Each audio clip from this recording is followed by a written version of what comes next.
Elizabeth Short, known as the Black Dahlia, was an American woman found murdered in the Leimert Park neighborhood of LA on the 15th of January 1947. Her case became highly publicized owing to the gruesome nature of the case, which included mutilation and bisection of her corpse.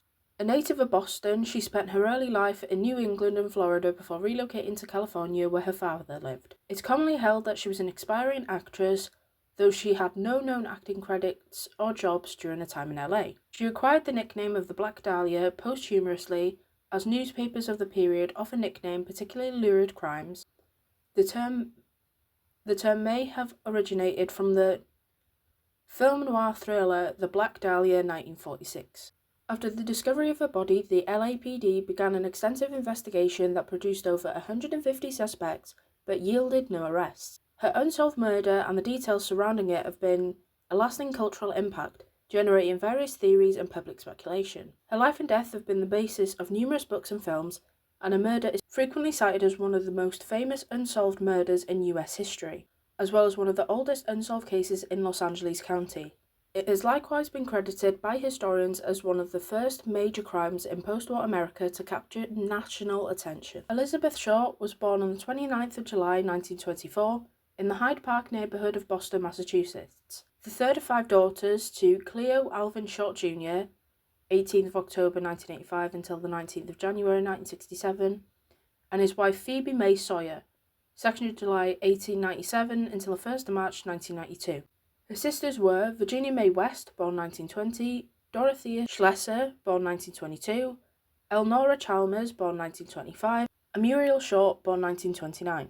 Her father was a U.S. Navy sailor from Gloucester Courthouse, Virginia, while her mother was a native of Malbridge, Maine. They got married in Portland, Maine in 1918. The family briefly relocated to Portland in 1927 before settling in Medford, Massachusetts, a suburb of Boston, the same year. Short's father built miniature golf courses until he lost all of his savings in the 1929 stock market crash. In 1930, his car was found abandoned on the Charlestown Bridge, and it was assumed that he jumped into the Charles River.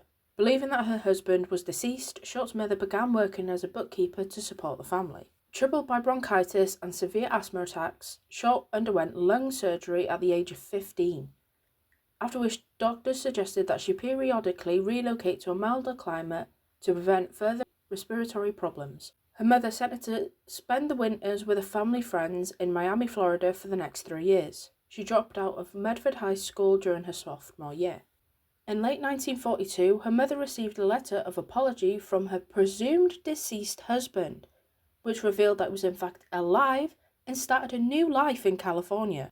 In December of that year, at the age of 18, Short relocated to Vallejo, California to live with her father, whom she'd not seen since she was 6 years old. At that time, her father was working at the nearby Mare Island Naval Shipyard on San Francisco Bay. Arguments between Short and her father led to her moving out in January 1943. She took a job at the base exchange at Camp Cook, now Vandenberg Space Force Base, near Lompoc, California, briefly living with a United States Army Air Force sergeant who reportedly abused her. She left Lompoc in mid-1943 and moved to Santa Barbara, where she was arrested on the 23rd of September for drinking at a local bar while underage. Juvenile authorities sent her back to Massachusetts, but she returned to Florida, making only occasional visits to a family near Boston. While in Florida, she met Major Matthew Michael Gordon Jr., a decorated Army Force officer of the 2nd Commando Group, who was training for deployment to Southeast Asian theatre of World War II. She later told friends that Gordon had written to propose marriage while he was recovering from injuries from a plane crash in India. She accepted the offer, but Gordon sadly died in the second crash on the 10th of August 1945. Her sister Dorothea also served in the war and was assigned to decode Japanese messages. In July 1946, she relocated to LA to visit Army Air Force Lieutenant Joseph Gordon Fickling, an acquaintance from Florida who was stationed at the Naval Reserve Air Base in Long Beach. She spent the last 6 months of her life in Southern California, mostly in the LA area. Shortly before her death, she had been seen working as a waitress and rented a room behind the Florentine Garden nightclub at Hollywood Boulevard. She had been variously described and depicted as an aspiring or would-be actress. According to some sources, she did in fact have aspirations to be a film star, though she had no known acting jobs or credits. On the 9th of January 1947, she returned to her home in LA after a brief trip to San Diego with Robert Red Manley, a 25-year-old married salesman she had been dating. Manley stated that he dropped Short off at the Biltmore Hotel in downtown LA and that Short was going to meet one of her sisters who was visiting from Boston that afternoon. By some accounts, staff of the Biltmore recalled having seen Short using the lobby telephone. Shortly after, she was alleged to have been seen by patrons of the Crown Grill Cocktail Lounge at 754 South Olive Street, approximately 3/8 of a mile away from Biltmore. On the morning of the 15th of January 1947, her naked body, severed into two pieces, was found in a vacant lot on the west side of South Norton Avenue, midway between Coliseum Street and West 39th Street in the neighborhood of Lament Park, which was largely undeveloped at the time. Her severely mutilated body was completely severed at the waist and drained of blood, leaving her skin a pallid white. Medical examiners determined that she'd been dead for around 10 hours prior to the discovery, leaving her time of death sometime between the evening of the 14th of January or the early morning hours of the 15th of January. Her body had been apparently washed by the killer. Her face had been slashed from the corners of her mouth to the ears, creating an effect known as the Glasgow smile. She had several cuts on her thigh and breasts where portions of flesh had been sliced away. The lower half of her body was positioned a foot away from the upper, and her intestines had been tucked neatly underneath her buttocks. She had been posed with her hands over her head, her elbows bent at right angles, and her legs spread apart. The Los Angeles Herald-Express reporter, Aggie Underwood, was among the first to arrive at the crime scene and took several photos of her body and its surroundings. Near the body, detectives located a heel print on the ground amid the tire tracks, and a cement sack containing watery blood was also found nearby. An autopsy of her body was performed on the 16th of January 1947 by Frederick Newbar, the Los Angeles County coroner. His autopsy report stated that Short was 5'5" tall, weighed 115 pounds, and had light blue eyes, brown hair, and badly decayed teeth. There were ligature marks on her ankles, wrists, and neck, and an irregular laceration with superficial tissue loss on her right breast. He also noted that superficial lacerations on the right forearm, left upper arm, and the lower left side of the chest. Her body had been cut completely in half by a technique taught in the 1930s called an epicomorectomy. The lower half of her body had been removed by transecting the lumbar spine between the second and third lumbar vertebrae, thus severing the intestine at the duodenum. His report noted very little echinosis, bruising, along the incision line, suggesting that it had been formed after death. Another gaping laceration measured 4.5 inches long ran longitudinally from the ubiculus to the suprapubic region. The lacerations on each side of the face, which extended from the corners of the lips, were measured at 3 inches on the right side and 2.5 inches on the left. Her skull was not fractured, but there was bruising noted on the front and right side of her scalp, with a small amount of bleeding at the subarachnoid space on the right side, consistent with blows to the head.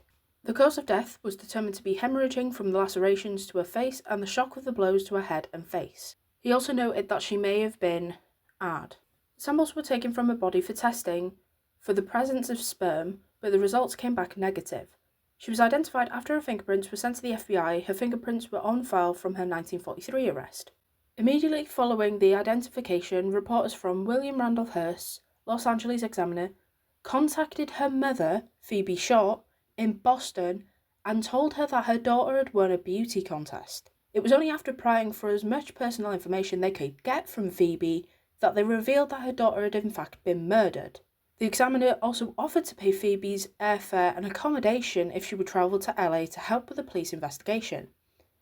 That was yet another ploy, since the newspapers kept her away from the police and other reporters to protect its scoop.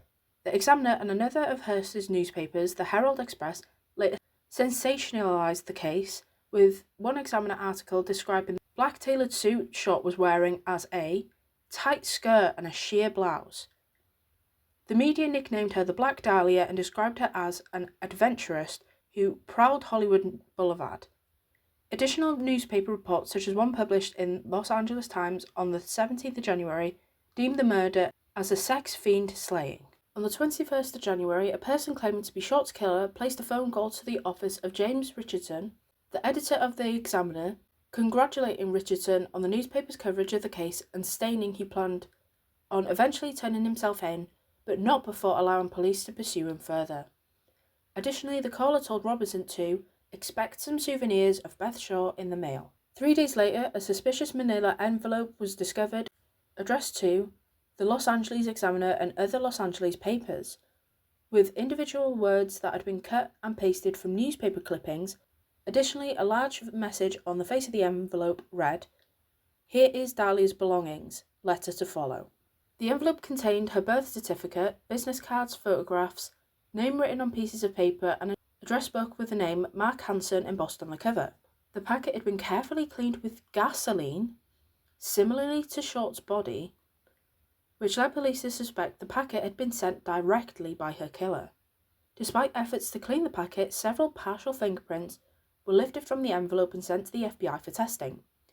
However, unfortunately, the prints were compromised in transit and couldn't be properly analysed. The same day the packet was received by the Examiner, a handbag and a black suede shoe were reported to have been seen at the top of a garbage can in an alley a short distance from Norton Avenue, 2 miles from the crime scene. The items were recovered by police, but had also been wiped clean with gasoline, destroying any fingerprints. On the 14th of March, an apparent suicide note scrawled in a pencil on a bit of paper was found tucked in a shoe in a pile of men's clothing by the ocean's edge at the foot of Breeze Avenue in Venice. The note read, "To whom it may concern, I have waited for the police to capture me for the Black Dahlia killing, but have not.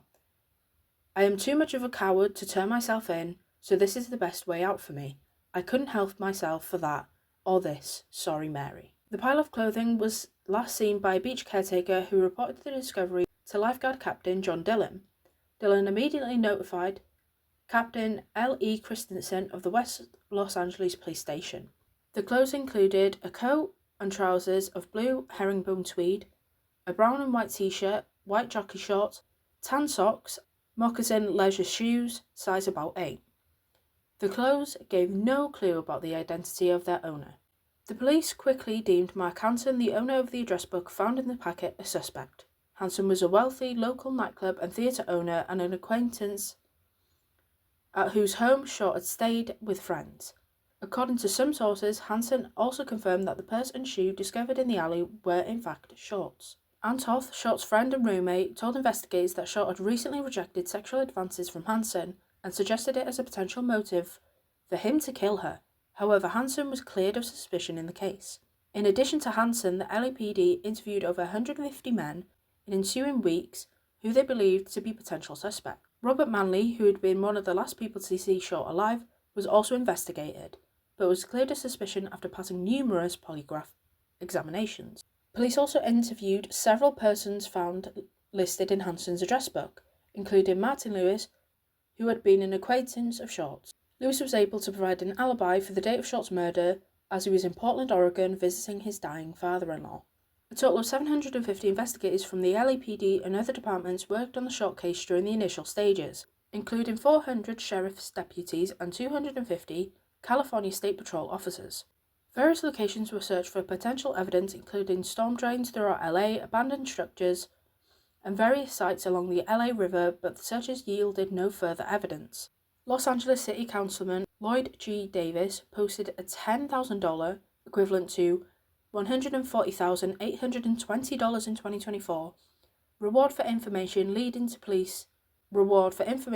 police to Short's killer. After the announcement for the reward, various persons came forward with confessions, most of which police dismissed as false. Several of the false confessions were charged with obstruction of justice. On the 26th of January, another letter was received by the Examiner, this time handwritten, which read, "Here it is, turning in Wednesday, January 29th, 10 a.m. Had my fun at police, Black Dahlia, Avenger." The letter also named a location at which the supposed killer would turn himself in. The police waited at the location on the morning of the 29th of January, but the alleged killer didn't appear. Instead, at 1 p.m, the Examiner officers received another cut and pasted letter which read, "Have changed my mind. You would not give me a square deal. Dahlia killing was justified." The graphic nature of the murder and the subsequent letters received by the Examiner had resulted in a media circus surrounding her murder. Both local and national publications heavily covered the story, many of which reprinted sensationalistic reports suggesting that Short had been tortured for hours prior to her death. The information, however, was false, yet police allowed the reports to circulate as to conceal Short's true cause of death, cerebral hemorrhage, from the public. Further reports about her personal life were publicised, including details about her alleged declining of Hanson's sexual advances. Additionally, a stripper who was an acquaintance of Short told police that she liked to get guys worked up over her, but she'd leave them hanging dry. This led reporters, namely the Herald Express's Bevo Means and detectives, to look into the possibility that Short was a lesbian, and began questioning employees and patrons of gay bars in LA. This claim, however, remained unsubstantiated.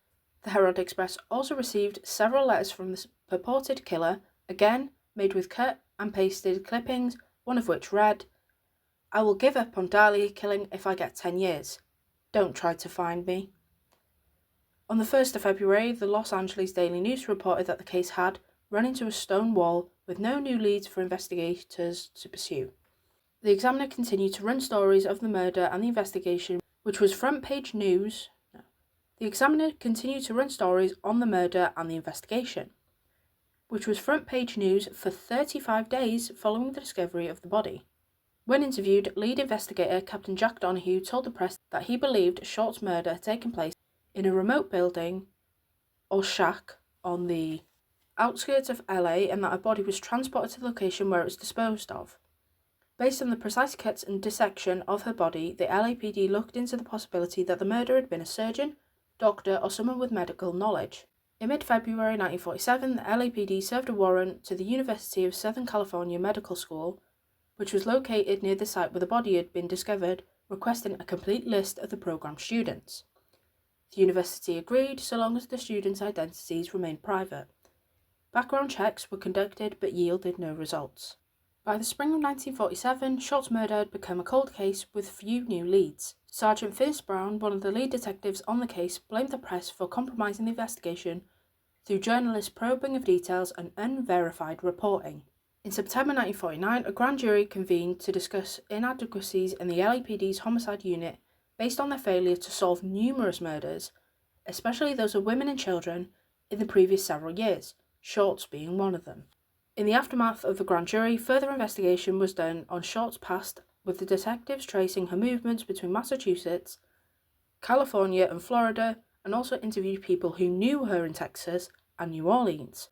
However, the interviews yielded no useful information in her murder. The notoriety of the murder has sparred a large number of confessions over the years, many of which have been deemed false. During the initial investigation, police received a total of 60 confessions, most made by men. Since that time, over 500 people have confessed to the crime, and some of them weren't even born at the time of her death. Sergeant John P. St. John, an LAPD detective who worked on the case until his retirement, stated, "It is amazing how many people offer up a relative as the killer." In 2003, Ralph Astel, one of the original detectives on the case, told the Times that he believed he had interviewed her killer, a man who had been seen with his sedan parked near the crime scene in the early morning hours of the 15th of January 1947. A neighbour driving by that day stopped to dispose of a bag of lawn clippings in the lot when he saw a parked sedan. Allegedly, with his right rear door open, the driver of the sedan was standing in the lot. His arrival apparently startled the owner of the sedan, who approached his car and peered in the window before returning to the sedan and driving away. The owner of the sedan was followed to a local restaurant where he worked, but was ultimately cleared of suspicion.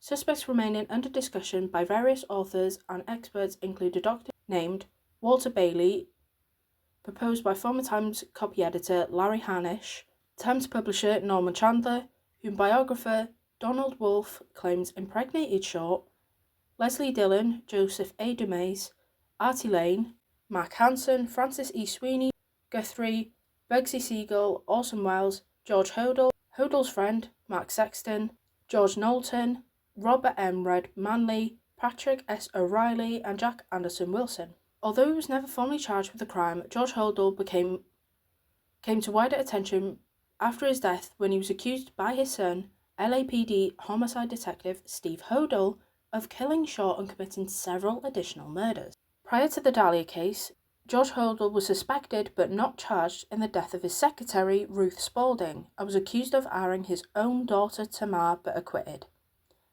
Hodel fled the country several times and lived in the Philippines between 1950 and 1990. Additionally, Steve Hodel has cited his father's training as a surgeon as circumstantial evidence. In 2003, it was revealed in notes from the 1949 grand jury report that investigators had wiretapped George Hodel's home and obtained recorded conversation of him with an unidentified visitor saying, "Supposing I did kill the Black Dahlia, they couldn't prove it now. They can't talk to my secretary because she's dead. They thought there was something fishy. Anyway, now they may have figured it out. Killed her. Maybe I did kill my secretary." In 1991, Janice Norton, who was 10 years old at the time of Short's murder, claimed that she witnessed her father, George Norton, beat Short to death with a claw hammer in the detached garage of their family's home in Westminster. She also published a book titled Daddy Was the Black Dahlia Killer in 1995, in which she made additional claims that her father sexually abused her. This book was condemned as trash by Norton's stepsister, Joanne Emerson, who stated, "She believed it, but it wasn't reality. I know because I lived with her father for 16 years. Additionally, St. John told the Times that Norton's claims were not consistent with the facts in the case. In the 2017 book Black Dahlia Red Rose by Pew Eatwell, focuses on Leslie Dillon, a bellhop who was a former mortician's assistant, his associates Mark Hansen and Jeff Connors, and Sergeant Finis Brown, a lead detective who had links to Hansen and was allegedly corrupt. Eatwell posits that Short was murdered because she knew too much about the men's involvement in a scheme for robbing hotels. She further suggests that Short was killed at the Astor Hotel in LA, where the owners reported finding one of the rooms covered in blood and fecal matter on the morning Short's body was found. The Examiner stated in 1949 that LAPD Chief William A. Wharton denied that the Astor Motel had anything to do with the case, although its rival newspaper, the Los Angeles Herald, claimed that the murder took place there. In 2000, Buzz Williams, a retired detective with the Long Beach Police Department, wrote an article for the LBPD newsletter The Rap Sheet on Short's murder. His father, Richard F. Williams, was a member of the LAPD's gangster squad investigating the case.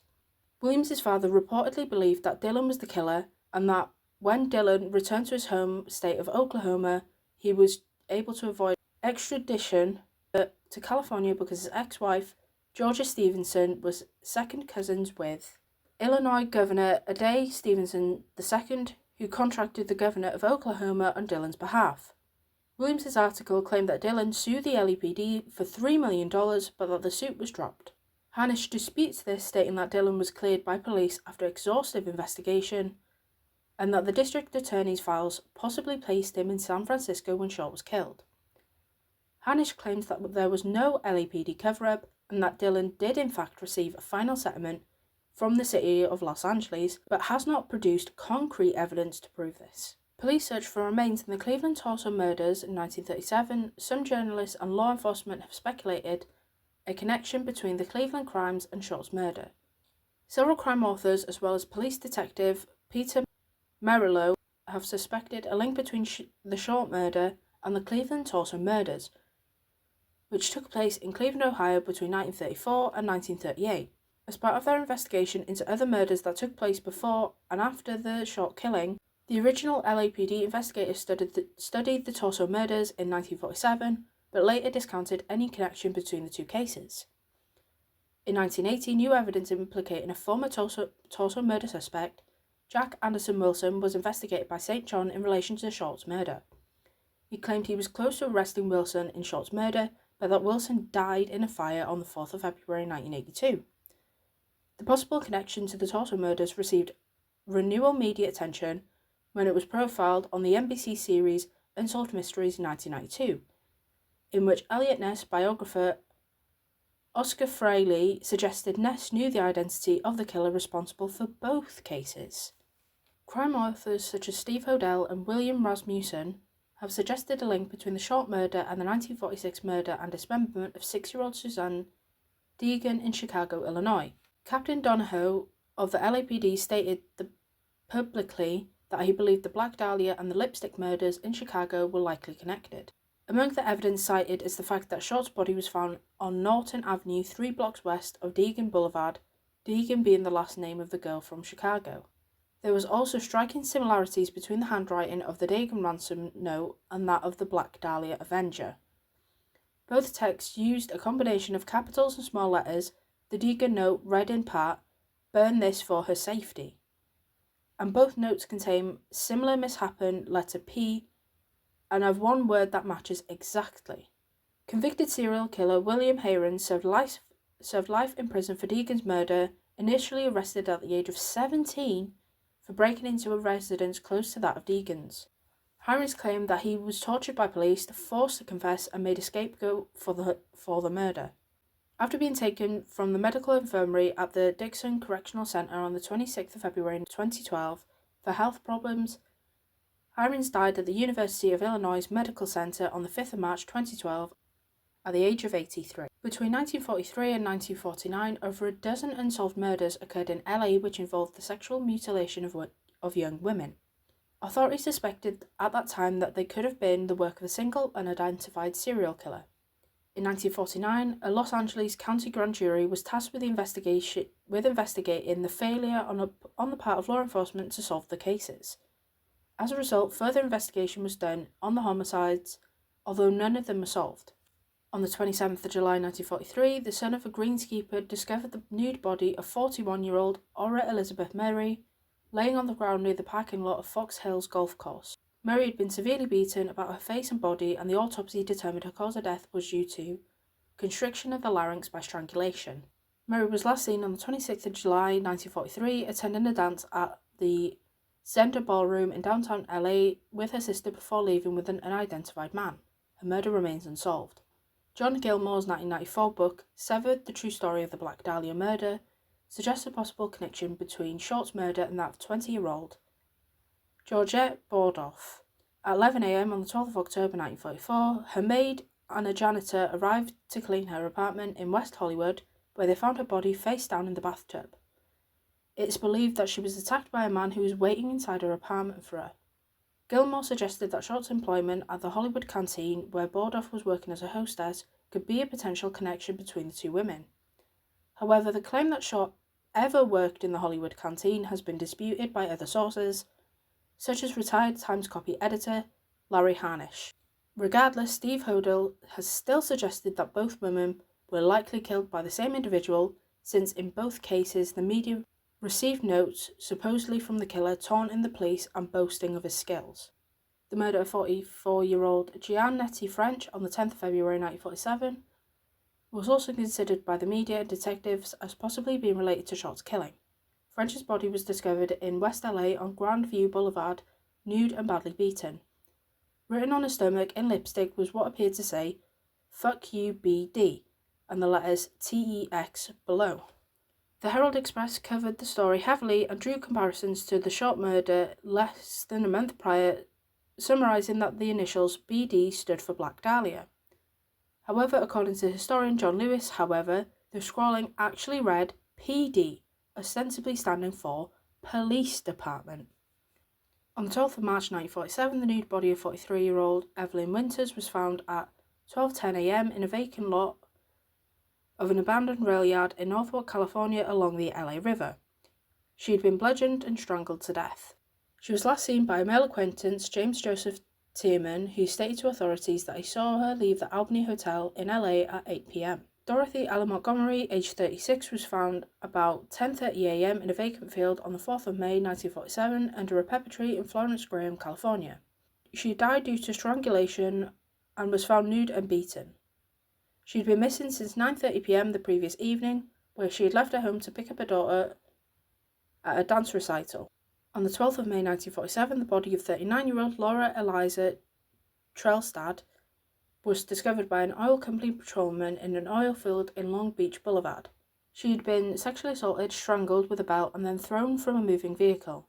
According to her husband, they had been both playing cards the night prior at their home at 2211 Locust Avenue, Long Beach, with friends in the late afternoon.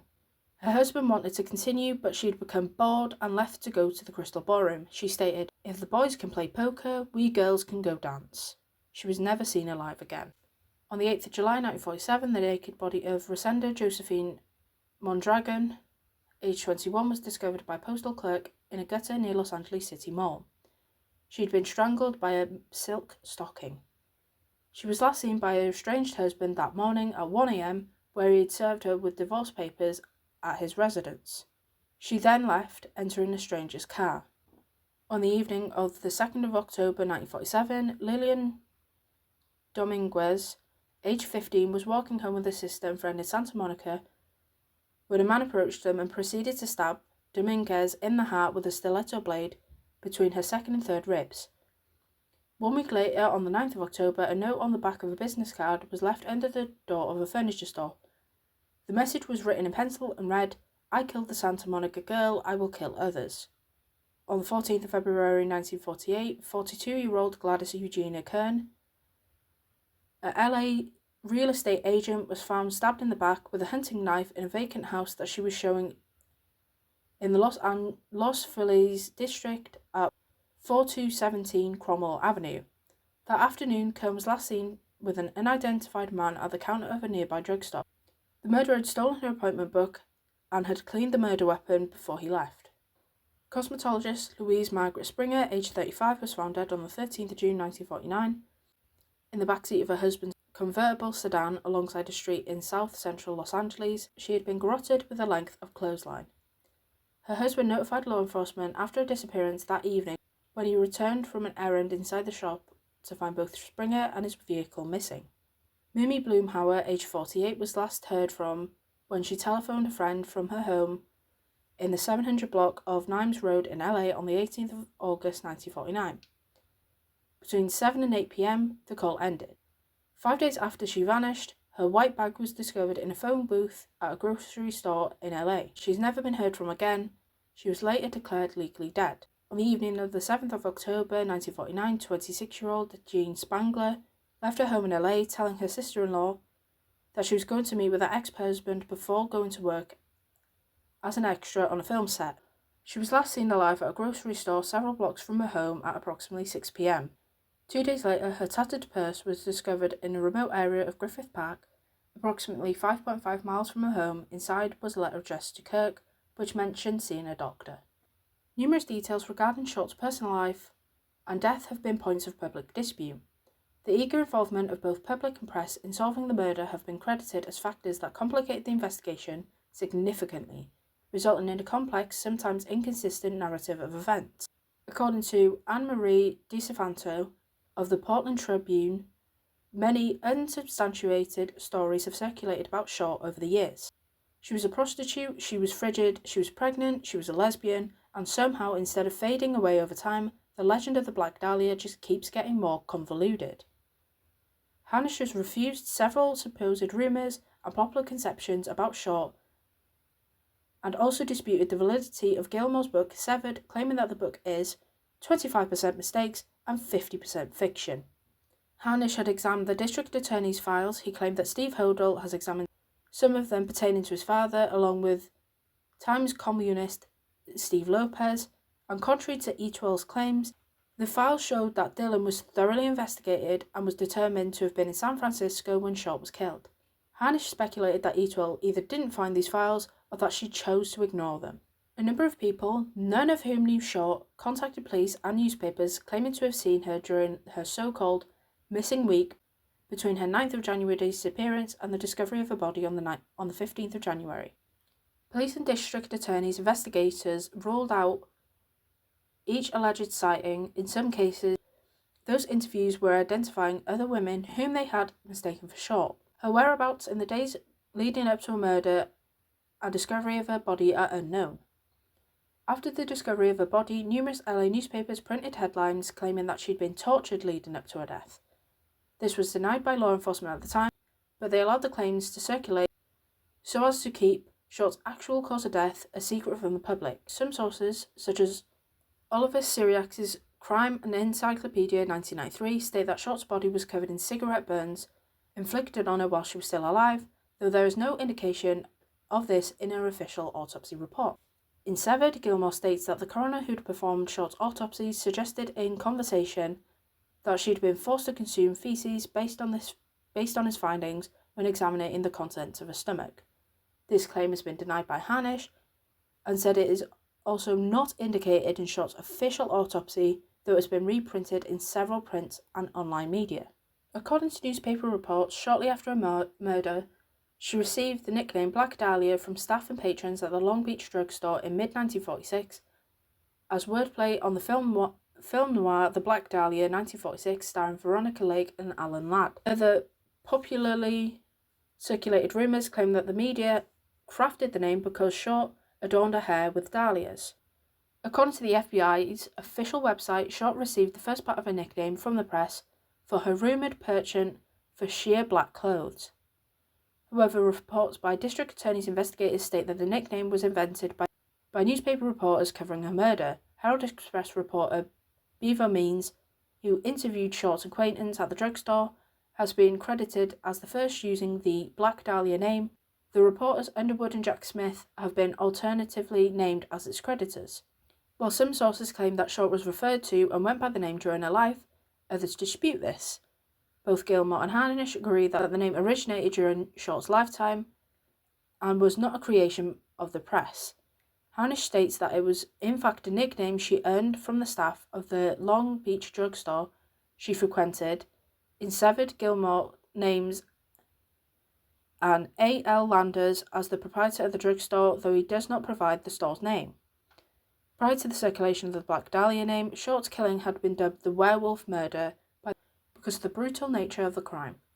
Many true crime books claim that Short lived in or visited LA at various times in the mid-1940s, including Gilmore Severed, which claims she worked at the Hollywood Canteen. It is disputed by Harnish, who states that Short didn't in fact live in LA until after the canteen's closing in 1945. Although some of Short's acquaintances and several commentators described Short as a prostitute or a call girl during her time in LA, according to Harnish, the contemporaneous grand jury proved that there was no existing evidence that she was ever a prostitute. Harnish claims that the rumour regarding Short's history as a prostitute originates from John Gregory Dunn's 1977 novel, True Confessions, which is based in part on the crime. Another widely circulated rumour, sometimes used to counter the claims that Short was a prostitute, holds that Short was unable to have sexual intercourse because of a congenital defect that resulted in gonadal dysgenesis. Los Angeles County District Attorney's files stated that the investigation had questioned 3 men with whom Short had engaged in sex, including a Chicago police officer who was a suspect in the case. FBI files on the case also contain a statement from one of Short's alleged lovers. Short is interred at the Mountain View Cemetery in Oakland. After her younger sister, Elnora, had grown up and married, their mother Phoebe moved to Oakland to be near her daughter's grave. She finally returned to the East Coast in the 1970s, where she lived into her 90s and passed away in 1992. On the 2nd of February 1947, just 2 weeks after Short's murder, Republican State Assemblyman C. Donfield was prompted by the case to introduce a bill calling for the formation of a sex offenders registry. The state of California would become the first U.S. state to make the registration of the sex offenders mandatory. Short's murder has been described as one of the most brutal and culturally enduring crimes in U.S. history, and Times Magazine listed it as one of the most infamous unsolved cases in the world.